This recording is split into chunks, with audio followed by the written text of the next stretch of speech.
The Queen Elizabeth-class battleships were a class of 5 super-dreadnoughts the Royal Navy commissioned in 1915 Euro 16.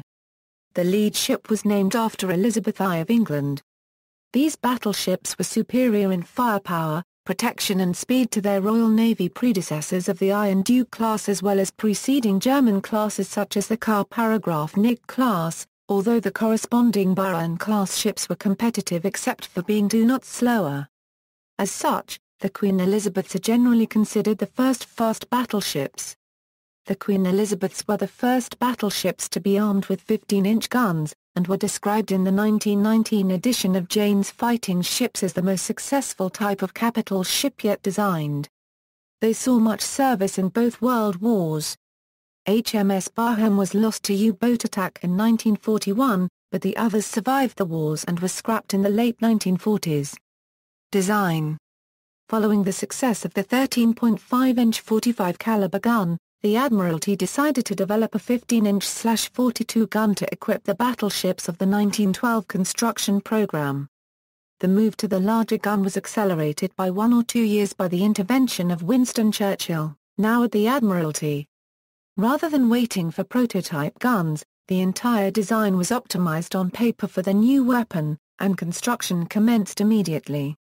In making this decision, the Admiralty ran a considerable risk, as a forced reversion to the 12-inch or 13.5-inch gun would have resulted in a ship with weakened striking power. The initial intention was that the new battleships would have the same configuration as the preceding Iron Duke class, with 5 twin turrets and the then standard speed of 21 knots. However, it was realized that, by dispensing with the so-called Q turret amidships, it would be possible to free up weight and volume for a much enlarged power plant, and still fire a heavier broadside than the Iron Duke. The original 1912 program envisaged 3 battleships and a battlecruiser, possibly an improved version of HMS Tiger named Leopard. However, given the speed of the new ships, envisaged as 25 knots, it was decided that the battlecruiser would not be needed and a 4th battleship would be built instead. When the Federation of Malay States offered to fund a further capital ship, it was decided to add a 5th unit to the class. The Director of Naval Construction advised that the concept would be feasible only if the ships were powered solely by oil. Previous classes, including those still in construction, used fuel oil, which was still relatively scarce, as a supplement to coal, of which the UK then commanded huge reserves. However, the then First Lord of the Admiralty, Winston Churchill, undertook to guarantee a supply of oil in wartime, thereby allowing the program to proceed. The oil eventually was guaranteed by the negotiation of the Anglo-Persian Oil Convention. Meanwhile, an investigation led by Admiral Jackie Fisher had worked through all the logistical problems associated with using oil fuel instead of coal, and so oil fueling was selected for the Queen Elizabeth class. Relative to coal, oil has a much greater energy density, vastly simplified refueling arrangements, requires no stokers, and emits much less smoke to obscure gun laying, and makes the ships less visible on the horizon. A further ship was authorized in 1914 and would have been named Agincourt. Although most sources and several official papers in the class's ships cover describe her as a further repeat of the Queen Elizabeth design, one historian has suggested that Agincourt would have been built on battlecruiser lines.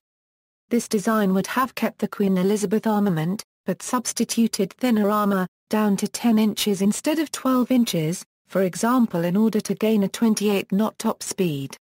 Whatever the case, Agincourt was cancelled at the outbreak of war in 1914. In some respects, the ships did not quite fulfill their extremely demanding requirement. They were seriously overweight, as a result of which the draft was excessive and they were unable to reach the planned top speed of 25 knots. In the event, the combination of oil fuel and more boilers provided for a service speed of about 23 knots, still a useful improvement on the traditional battle line speed of 21 knots and just fast enough to be thought of as the first fast battleships. However, after Jutland Admiral John Jellicoe was persuaded that the slowest ship of this class was good only for about 23 knots, he concluded that, since this should be considered as the speed of the squadron, it would not be safe to risk them in operations away from the main battle fleet. Despite these problems, most of which were mitigated in service, the ships were well received and proved outstandingly successful in combat. The savings in weight, cost and manpower made possible by oil fuel only were convincingly demonstrated, as were the benefits of concentrating a heavier armament into fewer mountings. The class was followed by the Revenge class, which took the Queen Elizabeth configuration and economized it back down to the standard 21-knot battle line. The intended successor to the Queen Elizabeth's was to be an unnamed fast battleship with high freeboard, with secondary armament mountings clear of spray, a shallow draft and a top speed of at least 30 knots. However, First Sea Lord Fisher changed it to an even faster but less armored battler cruiser. Out of the class of 4 ships, only HMS Hood was completed. Though armor was hastily added during construction that would have made her theoretically on a par with the Queen Elizabeth's, the Royal Navy were well aware of the flawed reworking and always considered Hood a battler cruiser and not a fast battleship. Armor protection was modified from the previous Iron Duke class, with a thicker belt and improved underwater protection. The scale of deck armor was less generous, though typical of contemporary practice. However, 4 of the ships survived a considerable pounding at the Battle of Jutland while serving as the 5th Battle Squadron, so it should be judged as sufficient for its time. Main armament The 15-inch gun turned out to be a complete success in service. It was reliable and extremely accurate, being able to drop tight groups of shells at 20,000 yards. Poor shell design reduced its effectiveness at the Battle of Jutland, but this was addressed with the arrival of the superior Greenboy shells in 1918. The gun even remained competitive in World War II after receiving further shell upgrades and mountings with greater elevation, and HMS Warspite would eventually record a hit during the Battle of Calabria, which to this day is one of the longest-range naval gunnery hits in history. The guns could elevate to 20 a degree and to depress to a 5 a degree, but the turret sights could only elevate 15 a degree, effectively limiting the range that could be achieved unless firing under director control. The sights were equipped to permit the guns to fire at full charge or with 3 or 4 charge. Secondary armament As designed, and implemented on Queen Elizabeth, the 6-inch Mk-12 guns were mounted in hull casemates, with 6 guns under director control on each side and casemates on the upper deck between B turret and the second funnel, and 2 more in hull casemates on each side on the main deck aft below X and Y turrets, for a total of 16 guns. The mounting of the 6-inch secondary armament in hull casemates drastically reduced the reserve of buoyancy, since the casemates could take on water if submerged. In practice, the casemates would be flooded even in normal steaming if the sea was heavy. In addition, the ammunition supply arrangements for the 6-inch guns were relatively exposed. During the Battle of Jutland, this resulted in an ammunition fire aboard Malaya that nearly resulted in the loss of the ship. The aft 4 casemate guns in Queen Elizabeth were soon found to be of little use and were removed and the casemates plated over, and the other ships were completed without them. The aft casemates were replaced in all ships with 2 guns protected by shields mounted on the forecastle deck, 1 on each side. The 10 guns which were hence no longer required for the Queen Elizabeths were used in 1915 to arm the 5 M29 class monitors. The forecastle-mounted guns were removed in late 1916, leaving the final configuration as 12 6-inch guns in hull casemates until the 1930s. The secondary armament of the 5 ships received differing degrees of modernization in the 1930s and is hence discussed on the individual ships' pages. Operational history World War I In World War I, Queen Elizabeth was detached from the squadron and took part in the Dardanelles campaign, but missed Jutland as she was undergoing dock maintenance. At the Battle of Jutland, 4 of the ships formed Admiral Hugh Evan Thomas's 5th Battle Squadron, and in the clash with the German 1st Scouting Group under Admiral Franz von Hipper they fired with extraordinary rapidity and accuracy, damaging SMS La 1 Quartetzo and SMS Südlitz and a number of other German warships. These battleships were able to engage German battler cruisers at a range of 19,000 yards, which was beyond the maximum range of the Germans' guns. 3 of the Queen Elizabeths received hits from German warships during the engagement, yet they all returned home. Warspite was the most heavily damaged, with her rudder jammed and taking 15 hits, coming close to foundering. Between the wars. Between the wars, the ships received considerable upgrades, including new machinery, small tube boilers, deck armor upgrades, torpedo belt armor, trunked funnels, new secondary armament and anti-aircraft armament, and many improvements in gunlaying and electronics. Queen Elizabeth, Valiant, and Warspite were the most modernized, with all three receiving the new Queen Anne's Mansion block superstructure for the bridge, whilst 24.5 dual-purpose guns in 10 turret mountings replaced the 6 casemate secondary weapons on Queen Elizabeth and Valiant. Warspite kept her 6 secondary guns, now reduced to just 4 per battery. World War II. By World War II, the class was showing their age, and the battleship was becoming increasingly obsolescent in the face of air power. Barham and Malaya, the least modernized of the class, were at a disadvantage compared to modern battleships. In spite of this, Malaya prevented an attack on a transatlantic convoy by the modern German battler cruisers Skarnist and Gneisenau by her presence. Queen Elizabeth, Warspite, and Valiant, the more modernized of the class, fared better. With her modern fire control equipment, Warspite scored a hit on an Italian battleship during the Battle of Calabria at a range of more than 26,000 yards, one of the longest-range naval artillery hits in history. Modern torpedoes outclassed their torpedo belt protection. In November 1941, Barham, the least modernized of the quintet, was torpedoed by a U-boat and sank in 5 minutes, with the loss of over 800 of her crew, when her magazines detonated. Warspite survived a direct hit and 2 near misses by a German glider bomb, while Queen Elizabeth and Valiant were repaired and returned to service after being badly damaged by limpet mines placed by Italian frogmen during a raid at Alexandria Harbour in 1941. Ships HMS Queen Elizabeth Queen Elizabeth took part in the Dardanelles campaign of 1915 bombarding forts, but missed Jutland in 1916. She became Admiral Beatty's flagship in 1917 after he assumed command of the Grand Fleet. In World War II she was mined by Italian frogmen and badly damaged, but did not ground in the shallow water of Alexandria Harbour in 1941. She was subsequently repaired, and served in the Far East until 1945. HMS Warspite Warspite suffered severe damage at Jutland, being hit by at least 15 heavy shells. She lost 14 dead and 32 wounded, firing a total of 259 shells.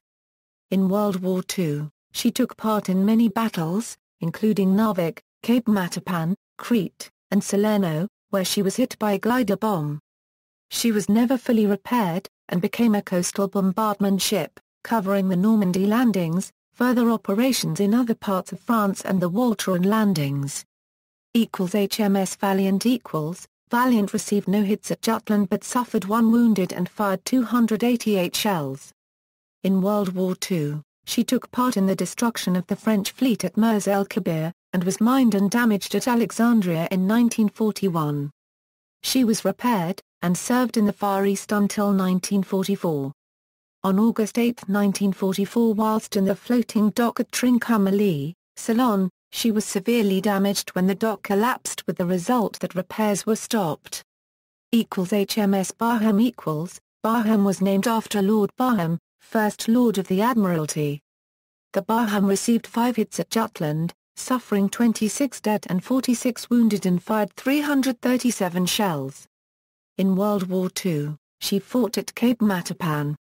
On November 25, 1941, she was struck by 3 torpedoes from U-331, commanded by Oberleutnant Sir C. Hans Diedrich von Schissenhausen, and went down with 850 of her crew.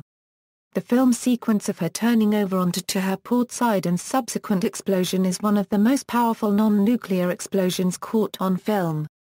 HMS Malaya Malaya was hit 8 times at Jutland, suffering 63 dead and 68 wounded, and fired 215 shells. In World War II she escorted convoys and was damaged by a torpedo from U-106 in 1941. Subsequently she escorted several convoys and supported various operations following the Normandy invasion until she was decommissioned in 1945. HMS Agincourt HMS Agincourt was to be the sixth member of the Queen Elizabeth class. She was authorized in 1913, and intended for completion in late 1916, but was cancelled after the outbreak of the First World War. She is not to be confused with the HMS Agincourt that was ordered by Brazil, sold to the Ottoman Empire while under construction, and seized for use by the Royal Navy before the beginning of the First World War. Other ships The Canadian Naval Aid Bill of 1913 intended to provide the funds for 3 modern battleships, which most likely would have been 3 more members of the Queen Elizabeth class, potentially named as Acadia, Quebec and Ontario, in much the same way as Malaya had been funded. The bill met with stiff opposition in Parliament, and was not passed. It is unclear if these ships would have served in the Royal Navy, or if they would have served in the Royal Canadian Navy. Notes. Bibliography, Breyer, Siegfried. Battleships and Battlecruisers 1905–1970. New York, Doubleday. ISBN 0-385-07247-3. Brown, D.K. The Grand Fleet, Warship Design and Development 1906–1922. Caxton Editions. ISBN 1-84067-531-4. Brown, David. The Royal Navy in the Mediterranean, November 1940, December 1941, Volume 2. Frank Cass Publishers. ISBN 0-7146-5205-9. Burt, R.A. British Battleships 1919–1945. Seaforth Publishing. ISBN 978-184-832-134. Churchill, Winston S. The World Crisis, 1911–1918. Free Press. ISBN 0-7432-8343-0. Gregor, Rena. Copyright Battleships of the World. Annapolis, Maryland, Naval Institute Press. ISBN 1-55750-069-X. Leo, Marriott. Vital Guide Fighting Ships of World War II. Ranbury, England, Airlife Crowwood Press. ISBN 1-84037-416-0. Leo, Marriott. Vital Guide Fighting Ships of World War II. Ranbury, England, Airlife Crowwood Press. ISBN 1-84037-416-0. Raven, Alon. Roberts, John. British Battleships of World War II. Annapolis, Maryland, Naval Institute Press. ISBN 0-87021-817-4. Miller, David. The Illustrated Directory of Warships from 1860 to the Present Day, Greenwich Editions, 3rd ed., Salamander Books Limited, London, England.